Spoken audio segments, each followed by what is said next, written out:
Hey students, how are you? I'm coming to you live from my writer's retreat. It's really fun to be working at a writer's retreat right now and preparing for this class, getting notes ready. So, what I'm going to do right now, you have seen my PowerPoints. Hopefully, you've already looked at the introduction to poetry. We're about to really get into some modern poetry. I'm going to give you some specific authors to read in a little bit in the next sections coming up. I want you to read those because these are some key authors that speak in very different voices. They're very unique from each other. Uh, they have different styles, different topics, different settings, different histories and backgrounds, different beliefs from each other. But I want to introduce you to some modern voices, many of whom are still alive today.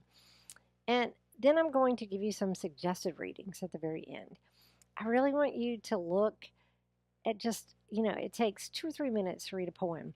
Look at a good diversity of these poems and find your style, find what you like. I even challenge you a little bit to write your own poetry.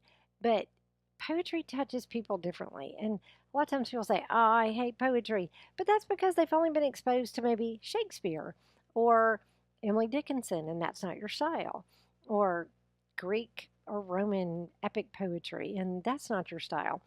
There's thousands of poets out there in the world that each have a different voice. Some are aiming at teens, young adults, different nationalities, different experiences that they're sharing with us.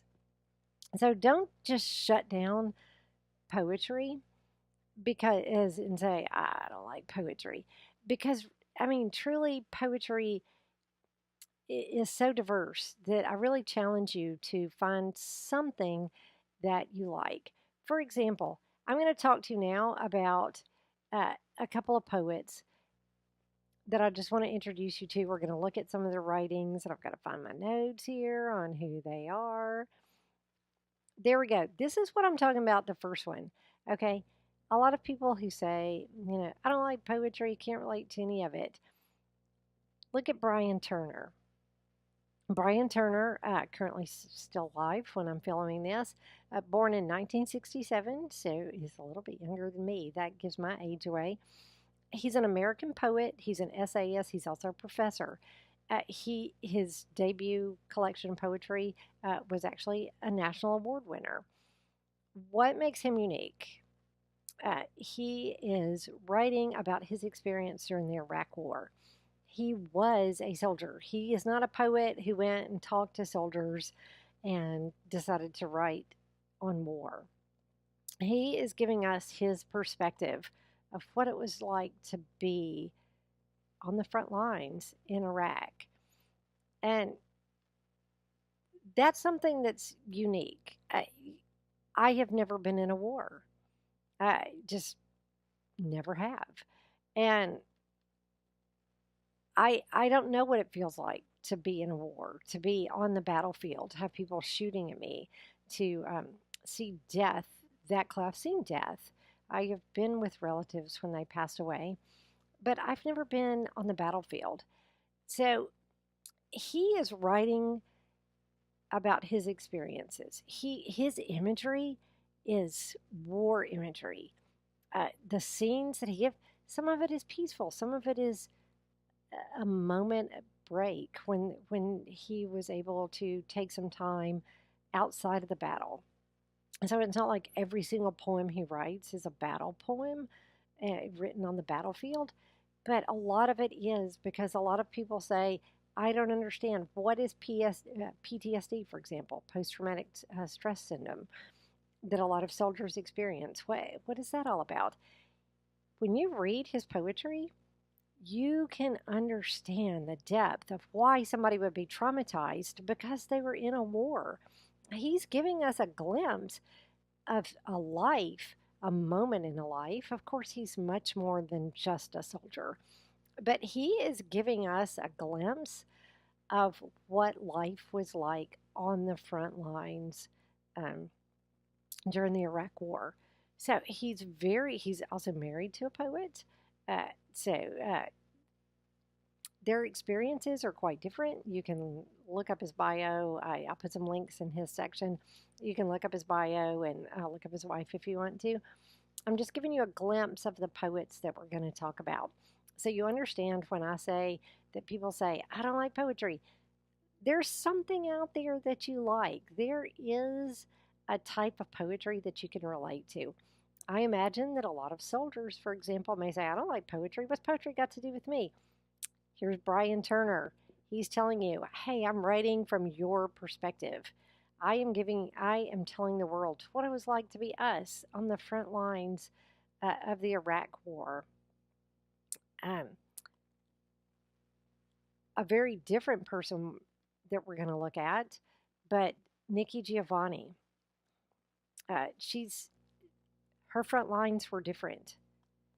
Nikki Giovanni is still a professor, still actively teaching, as I understand it, at the time of this recording in 2020. She was born in 1943. So you can imagine that coming up in her time era, one of the things she was from Knoxville, Tennessee. So she has some beautiful poems. I'm from Tennessee, so I love these poems about Tennessee, about her hometown and just what it was like when she was a kid, what she remembers, the images from her perspective. But when I talk about then her front lines were different from Brian Turner's, is that she was also a civil rights activist. She knew what it was like to be part of the movement in the 1960s in the United States, fighting for just basic rights. And so she talks about those front lines at times.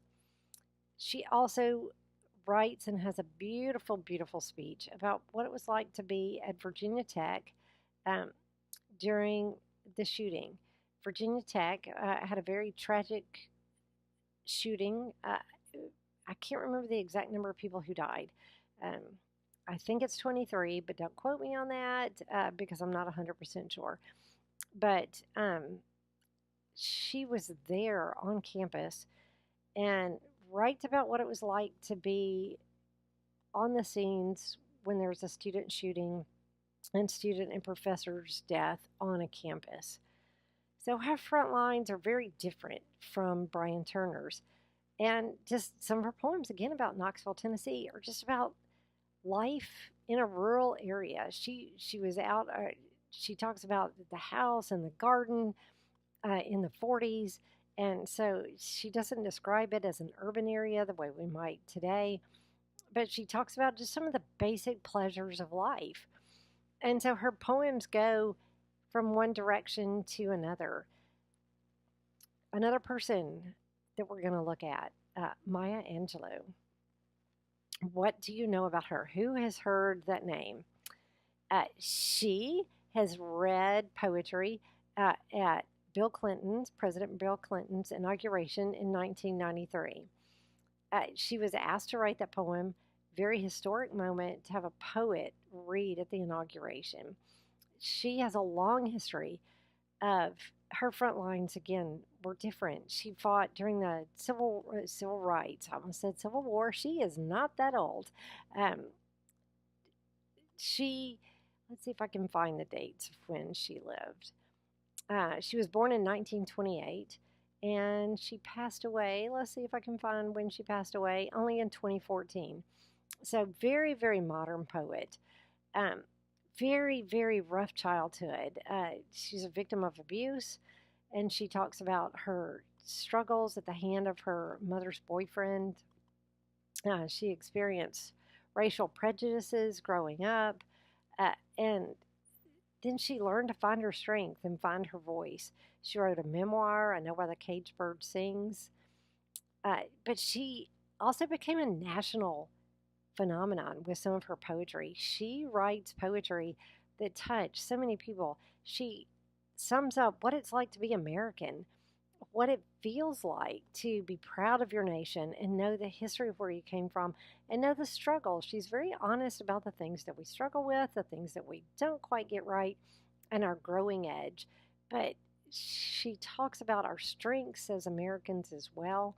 So she's moved from very personal poetry to very national poetry. And she even has one poem where she says, I wrote this to every single person. So, that's an entirely different experience uh, than what many of us have had. So when we read her poetry, it's going to speak to each of us different. When I read it, there are times where it makes me reflect upon my own personal struggles. No, I didn't have to fight for civil rights. I was, I wasn't born until the close to the end of the 60s. So I'm not going to give you my exact age. But I mean, I was an infant during the end of the 60s when Martin Luther King Jr. Was shot. And, that was just not part of my struggle.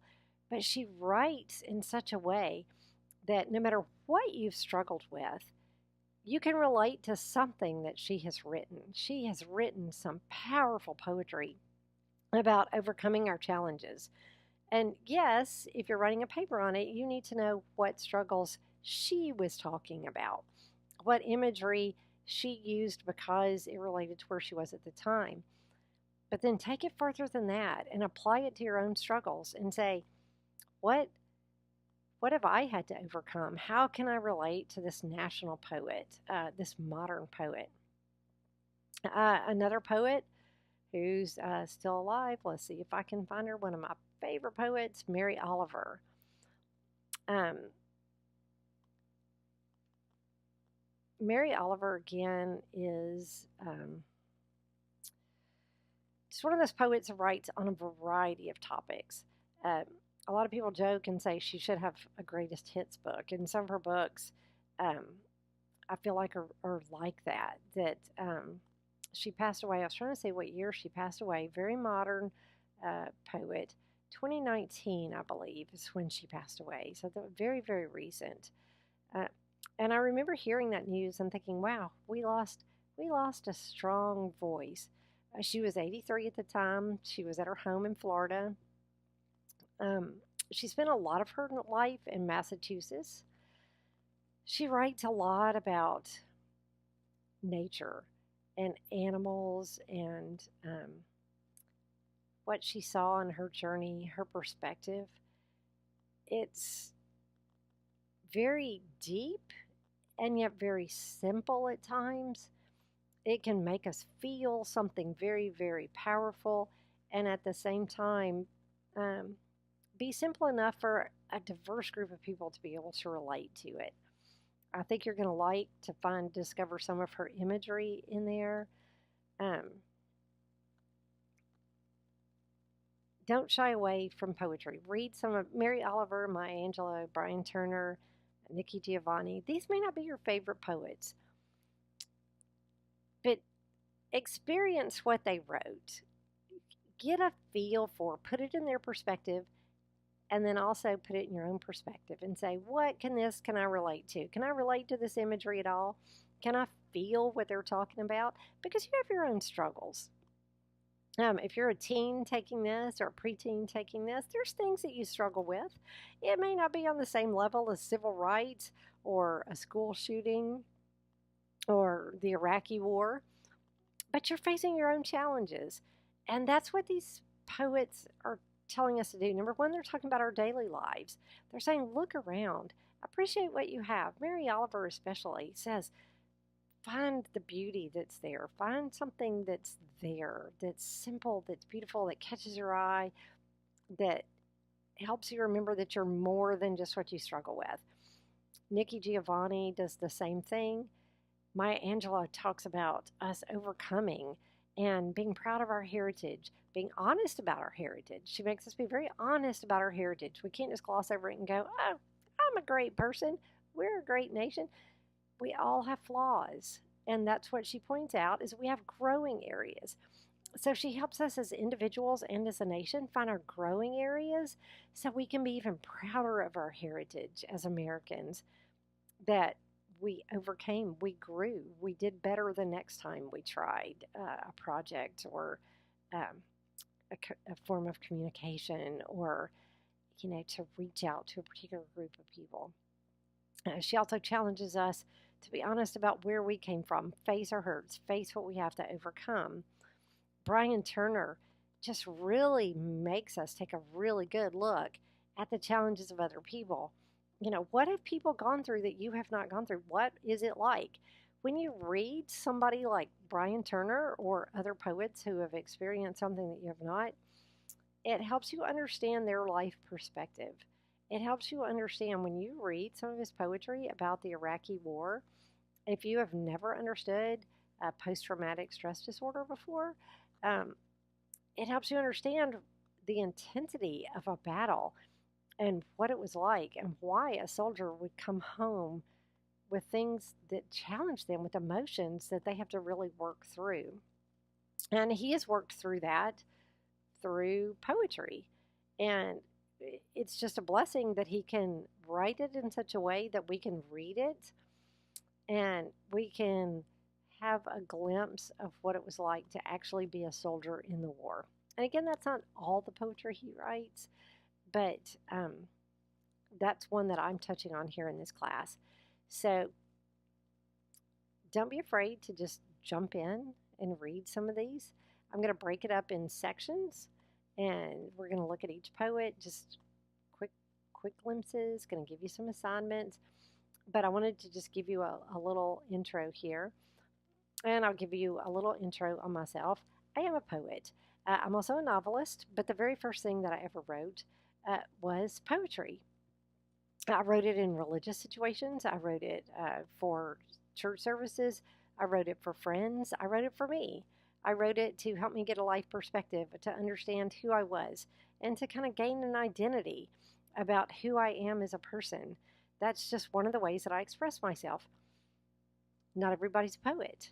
No judgment if you hate writing poetry. If I give you a little assignment at the end and it's like horrible for you to get out 4 lines of a poem, that's okay. You have other gifts and strengths. But how I look through the world, I I can process who I am. I can process what I see and what I feel in the world around me through poetry. I have written about the mother of a friend who passed away and what it was like to see my friend's experience of having her mother pass away. I have written about precious gifts that people have given me. I have um, I have written about my children. I have 2 amazing kids, a son and a daughter, and I have written about what it was like to be their mom. Got my college shirt on today, Bison's mom, um, over here in Arkansas, and Harding University. Way to go. University of Memphis, way to go. I got a child at each one. I was a graduate of University of Memphis. Go Tigers. I was a Lady Tiger on the track and cross country team. And even during that time, I would write poetry. I wrote a poem for my coach to process what did my coach mean to me at the time? What was it like to be a young adult trying to figure out who I was? Without much guidance, I just was kind of just afloat without much direction. I didn't know what I wanted to do as a career, had no idea which direction to go. And so that's how I make life make sense to me. At the end, I'm going to give you a little bit of taste of my poetry. But until then, um, don't be afraid to get in, conquer these poets, read them. It's not going to be that intense. Remember, it just takes a couple of minutes, some even 30 seconds to read a poem. So it's not like I'm asking you to read an 800-page book. But I hope that through this, you really get a sense of the diversity of poetry, how powerful modern poetry can be. And, go back, explore older poets too. There's some great things from the past. But poetry is not something that's just past. Poetry is here. It's now. It's live. So I'm going to do these 4 poets, and then I'm going to introduce you to a lot of other modern poets just through some internet sites that you can go to and see some people reading it and see some of it in print. But just explore. And I hope you like it. Thanks so much for being part of this class. I'm going to get back to work.